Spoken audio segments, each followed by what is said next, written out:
नमस्कार, मैं हूं पुण्य प्रसून वाजपेयी और विशेष में आज जिक्र कानपुर के पास हुए उस रेल एक्सीडेंट का जो 20 नवंबर को हुआ। उसके पीछे आईएसआई कनेक्शन है, इसकी अब जांच शुरू हो गई है। दरअसल जिस तरीके से गिरफ्तारियां हुई हैं और यूपी एटीएस की 6 सदस्यीय टीम अब इस जांच के लिए रवाना भी हो गई है और जानकारी के मुताबिक बिहार के मोतिहारी जाकर ये जांच शुरू की जा रही है।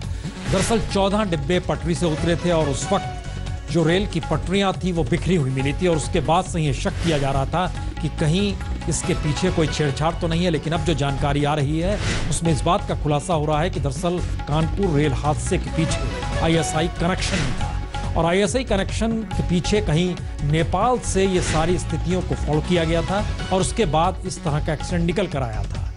हालांकि एक एक्सीडेंट उसके तुरंत बाद भी हुआ था, लेकिन ये सबसे बड़ा हादसा था जिसमें 14 डिब्बे पटरी से उतर गए थे।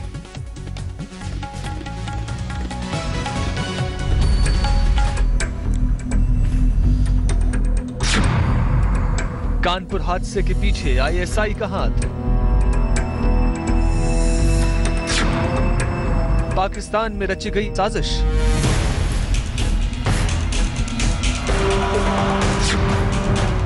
मोतिहारी में हुआ नापाक साजिश का पर्दाफाश।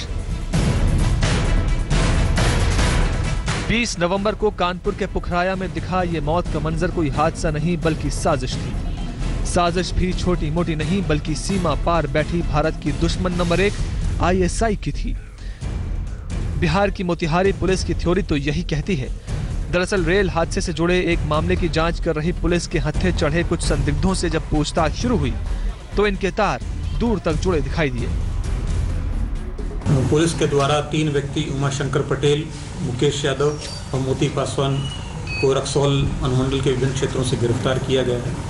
इन तीनों से जो पूछताछ के आधार पर 2 लड़के जो आदापुर थाना क्षेत्र के अरुण राम और दीपक राम, इनका नेपाल में ले जाकर हत्या कर दी गई थी। इस मामले का उद्भेदन किया गया है और इसी मामले के उद्भेदन के दौरान में घोड़ा सहन पर रेलवे ट्रैक पर जो बम प्लांट किया गया था 1 अक्टूबर को, उस पूरे मामले का उद्भेदन किया गया है। इस मामले में जो लोग के इन्फॉर्मेशन के आधार पर 3 व्यक्तियों को नेपाल में भी गिरफ्तार किया गया है, ब्रिजकिशोर गिरी, मुजाहिर अंसारी और शंभू उर्फ लड्डू। 1 अक्टूबर को पूर्वी चंपारण के घोड़ा सहन में रेल पटरी पर बम रखा गया था, लेकिन पुलिस टीम ने वक्त रहते बम डिफ्यूज कर दिया जिससे कोई हादसा नहीं हुआ। लेकिन मामले की जांच करते हुए पुलिस जब 3 लोगों तक पहुंची तो पता चला कि पूर्वी चंपारण में पटरी उड़ाने की साजिश नेपाल में बैठे एक शख्स के इशारे पर रची गई थी। इसके लिए पूर्वी चंपारण के एक चाचा भतीजे को 3 लाख रुपए दिए गए थे, लेकिन कामयाब नहीं होने पर दुबई में बैठे मास्टरमाइंड के गुर्गों ने चाचा भतीजे की हत्या कर दी। इसके जो अरुण और दीपक राम जिनको ड्यूटी दी गई थी, उन दोनों की हत्या जो है इन लोगों के द्वारा सिर्फ इसलिए कर दिया है क्योंकि उनके द्वारा जो उस समझे ट्रैक उड़ाने में लोग विफल रहे, जिसके कारण बड़ी घटना नहीं घटी। मोती पासवान, उमाशंकर पटेल और मुकेश यादव, इन तीनों को जब चाचा भतीजे की हत्या के मामले में पुलिस ने गिरफ्तार किया तो तीनों ने दुबई के मास्टरमाइंड का राज उगल दिया। लेकिन सबसे बड़ी बात जो इन तीनों से पता चली वो ये कि घोड़ा सहन के अलावा भी दुबई से कुछ और टारगेट दिए गए थे। पुलिस को शक है कि कानपुर रेल हादसे के तार भी नेपाल और दुबई के रास्ते पाकिस्तान तक जुड़े हैं। गिरफ्तार जो व्यक्ति हैं उनके द्वारा इस तरफ इंगित किया गया, इनको और भी अधिक टारगेट्स दिए गए थे, तो जो उनके द्वारा क्या क्या टारगेट दिए गए थे और उनको क्या क्या इनके द्वारा कार्य किया गया है वो सभी अभी अनुसंधान के विषय उनके। मोतिहारी पुलिस की जांच से निकले सुरागों से सुरक्षा एजेंसियों के कान खड़े हो गए हैं। एटीएस की टीम भी गिरफ्तार आरोपियों से पूछताछ की तैयारी में है। कानपुर के पुखराया रेल हादसे को लेकर शुरू से साजिश की बात कही जा रही थी। सवाल खड़े हो रहे थे कि रेल के डिब्बों के पटरी से उतरने से 140 लोगों की जान कैसे जा सकती है। मोतिहारी पुलिस और एटीएस की आगे की जांच पाकिस्तान में रची गई इस पूरी साजिश को बेनकाब करने में बेहद अहम साबित होगी। लिहाजा इस मामले में पुलिस ज्यादा जानकारियां देने से फिलहाल कतरा रही है। इसमें कोई शक नहीं कि घोड़ा सहन में पैसेंजर ट्रेन उड़ाने की आईएसआई की साजिश नाकाम हो गई, लेकिन कानपुर में एक अंतराल के बाद 2 रेल हादसे हुए। इंदौर से पटना आ रही इंदौर पटना एक्सप्रेस और अजमेर सियालदह एक्सप्रेस रेल हादसे के शिकार हुए। मोतिहारी में गिरफ्तार अपराधियों ने स्वीकार किया है कि कानपुर में हुए हादसे के पीछे भी आईएसआई का हाथ हो सकता है। अब तहकीकात पुलिस को करनी है। मोतिहारी से सचिन पांडे के साथ सुजीत कुमार झा, पटना, आज तक। एक हादसा 20 नवंबर को, दूसरा हादसा 28 दिसंबर को, और इन सब के पीछे आईएसआई। यूपी के एटीएस चीफ वसीम, और उनसे हमने कुछ देर पहले बातचीत की थी और उनसे इस बारे में पूछा था कि उनका क्या कहना है, जांच में क्या निकल कर आ रहा है। आपने अपनी एक टीम भेजी है मोतिहारी, क्या जानकारी है, कुछ बता पाएंगे? अभी तो टीम भेजी है, वो पहुंचेगी तो तक जानकारी दे पाऊंगा आपको। तो अभी आपको क्या जानकारी मिली है बिहार पुलिस से? जो बिहार पुलिस, जो मीडिया में आता है, बस वही जानकारी बिहार पुलिस को मिली है और उसी क्या ऐसी कोई जानकारी बिहार पुलिस ने आपको दी है कि आईएसआई का इन्वॉल्वमेंट आ रहा है? जितना मीडिया में आ रहा है बस उतनी मेरी तरफ केवल इतनी बात है कि हमने अपनी टीम रवाना कर दी है। मैं आपको कल डिटेल दे पाऊंगा जब कुछ कंफर्मेशन होगा। टीम भेजी जा चुकी है, पूरी जानकारी कल तक निकल आ गई। हमारे संवाददाता सुजीत झा पटना से और अरविंद ओझा भी हमारे साथ जुड़ चुके हैं। सुजीत, क्या जानकारी आ रही है जिस बात का जिक्र हो रहा है कि जांच हो रही है और आईएसआई से इसके तार हैं जुड़े हुए? हमें जो रिपोर्ट आपने देखी उसमें एक जो गिरफ्तार शख्स है जिसका नाम मोती बताया जा रहा है, वो दरअसल उसने पुलिस में पूछताछ और जांच एजेंसियों की सामने पूछताछ में जो खुलासा किया उसके मुताबिक उसने इंडिकेट किया है कि कानपुर में जो हादसा हुआ था उसके पीछे आईएसआई का हाथ है। इस तरह की जो घटना थी उसको अंजाम देने की फिराक थी और ये सारे तार जो है नेपाल से जुड़े हुए हैं, जो सेंट्रल एजेंसी है। अब वो इसकी जांच में लग गई है, लेकिन हमें जो सूत्रों के जरिए जानकारी मिली है कि ये पूरा जो मॉड्यूल है पहले ही बस्ट हो चुका था, लेकिन कहीं ना कहीं बिहार जो पुलिस है वो इस पूरी जांच से किनारा कर रही थी। लेकिन इसमें एक जो शख्स है जो हमारे पास, जो आज तक के पास एक्सक्लूसिव जानकारी है ऑन रिकॉर्ड, उसमें जो मोती शख्स का नाम है जो गिरफ्तार हुआ था, उसने खुलासा किया है कि कानपुर जो हादसा था उसमें कहीं ना कहीं एक पूरी साजिश थी और ये पूरी साजिश कानपुर में रची गई। साथ ही साथ ये भी पूछताछ में खुलासा हुआ है कि जो आईएसआई है वो कहीं ना कहीं बिहार और नेपाल के बॉर्डर पर जो बिहार के क्रिमिनल्स है अब उनको आउटसोर्स कर रही है। और ये जो पूरा खुलासा हुआ है इसमें कहीं ना जो खुलासा हुआ उसमें दावा, हमारे जो सोर्स हैं, जो सूत्र हैं, उन्होंने दावा किया है कि नेपाल और दुबई में रहकर पूरी साजिश रची गई है, जिसमें कानपुर में जो ट्रेन हादसा हुआ है उसके तार जुड़े हुए हैं। जी चलिए, बहुत बहुत शुक्रिया। और सुजीत, आप हमसे जुड़े हुए हैं।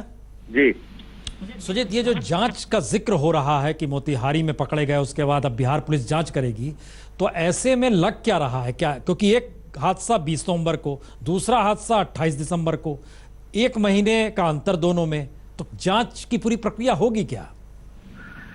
देखिए, जांच की शुरुआत जहां से होती है वो 1 अक्टूबर को होती है और घोड़ा सहन में जो पैसेंजर ट्रेन उड़ाने की साजिश थी वो हालांकि वो ब्लास्ट नहीं हो पाया और हादसा बच गया।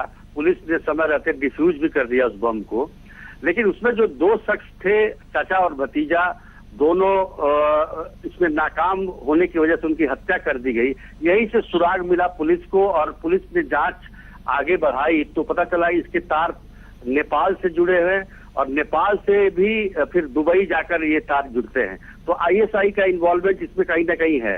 पुलिस, बिहार पुलिस जो है और मोतिहारी पुलिस, वो इसके आगे कुछ बता नहीं पा रही है। उसका कहना है कि मोती पासवान नाम का जो एक शख्स गिरफ्तार हुआ है उसने बताया कि कानपुर में जो घटनाएं घटी हैं, जो रेल हादसे हुए हैं, उसने किसी पर्टिकुलर हादसे का जिक्र नहीं किया है। जैसे एक 20 नवंबर को इंदौर पटना एक्सप्रेस हादसा हुआ और दूसरा एक सियालदा अजमेर का भी हादसा हुआ था। तो इसकी जांच करनी होगी कि आखिर किसमें इनका इन्वॉल्वमेंट है। पूरी तरह से पुख्ता तौर पर पुलिस नहीं कह रही है।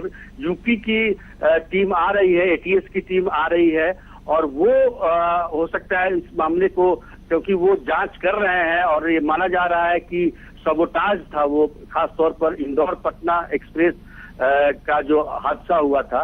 तो उस लिहाज से कुछ निकल सकता है कि यूपी एटीएस आके इसको कुछ इस केस को देखे, क्योंकि हमारी इंतजार इसका मतलब है सुजीत की करना होगा इस जांच की रिपोर्ट सामने आने तक। लेकिन इस बारे में रेल राज्य मंत्री क्या कहते हैं आपको बताएंगे ब्रेक के बाद। तो इन ट्रेन दुर्घटनाओं को लेकर रेल राज्य मंत्री मनोज सिन्हा का क्या कहना है, उनसे जो बातचीत हुई जरा इसे सुनिए। कानपुर के पास पुखराया में हुए रेल हादसे के मामले में पहले से ही साजिश का एंगल बताया जा रहा था और कहीं न कहीं ये संदेह जताया जा रहा था कि किसी एक्सीडेंट में जिसमें पटरी से ट्रेन उतरी हो इतने लोग कैसे मर सकते हैं। हाल ही में अभी मोतिहारी में कुछ लोग गिरफ्तार किए गए हैं जिनका हाथ है इस दुर्घटना में बताया जा रहा है। शुरुआती पूछताछ में ये सामने आ रहा है और इस बारे में और ज्यादा बातचीत करने के लिए हमारे साथ हैं टेलीकॉम मिनिस्टर और साथ ही साथ रेल राज्य मंत्री मनोज सिन्हा जी। आइए उन्हीं से बात करते हैं। सिन्हा जी, जो ये लोग पकड़े गए हैं उनके बारे में क्या आपको सूचना मिली? मैंने अभी रेलवे के वरिष्ठ अधिकारियों से बात की है और जो जानकारी अभी मिली है कि मोतिहारी में कमलेश पासवान नाम का कोई व्यक्ति पकड़ा गया है और उसने स्वीकार किया कि मोतिहारी के आसपास रेल पटरियों में जो पेन ड्राइव लगती है उसको उसने खोला था और उसने ये भी कहा है कि उसी गिरोह का हाथ पुखरावा वाली घटना में भी है। पूछताछ जारी है। एक बार पक्की खबर आने के बाद मैं समझता हूं कि आधिकारिक तौर पर हम पुष्टि कर पाएंगे।